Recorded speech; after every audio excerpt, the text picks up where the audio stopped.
Hi Jane, how are you? I'm good, Davis. How are you?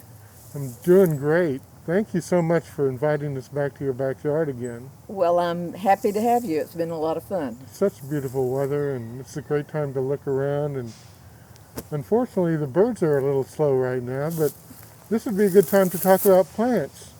Okay. So what kind of plants do you use, and what is your philosophy about attracting birds to your backyard? Well, I use a variety of plants. I would prefer to use all native, and maybe someday in my lifetime I'll get there, but probably not. Yeah.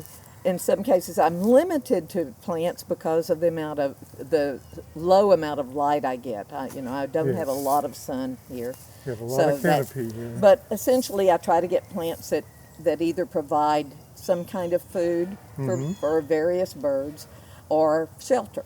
Sure. Try to set them up a way close enough to the feeders that they provide a landing spot for the birds before they go to the feeders. So the Right. bird will fly into this group of plants back here.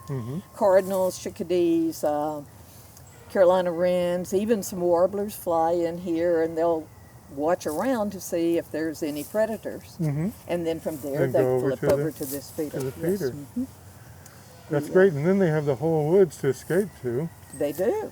in case there's a Cooper's hawk or something that comes by. Well, yeah, there is some risk. Then I put, besides the plants over here, which is also a variety of heights, by the way, I try to. Right. Sometimes my environment makes the plants all grow way too tall, but you try to have different layers of plants so that, some of the birds like it low and some like it high. Exactly. Yeah. Yes. Another thing you want is a water feature of some sort. We dug up a hole in the ground and kind of tried to make it waterproof.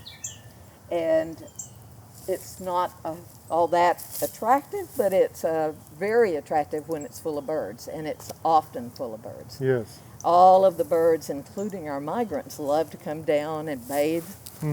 And It's important to stay clean when you're trying to fly 100. We saw a lot of hundreds of warblers in miles. it, didn't we? And we have all kinds of birds, and of course the yard birds are in it all the time.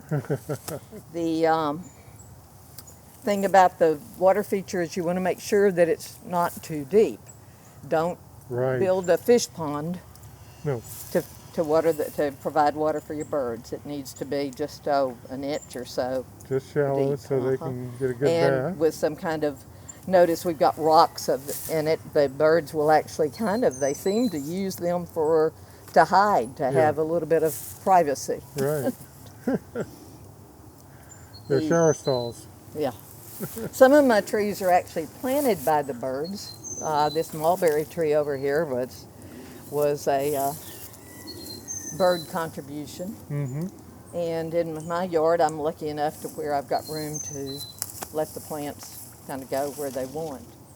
Yeah, that's great. You have all different sized plants. You've got low brush, you've got medium-sized brush, and of course the tall trees. And notice, see, we've got all these vines too. There's a vine hanging there. You can see the birds will sometimes just go slowly down that vine. Yep. Over at the pond, the back of the pond, I've got a big, thick vine that we left, and the birds will get on top of that and perch and provides excellent photo opportunities. That's your posing branch, huh? We also leave snags when we, Right. when we can. I know in some neighborhoods you can't do that, but it provides all kind of benefits for the birds. Yes, it does. Yep.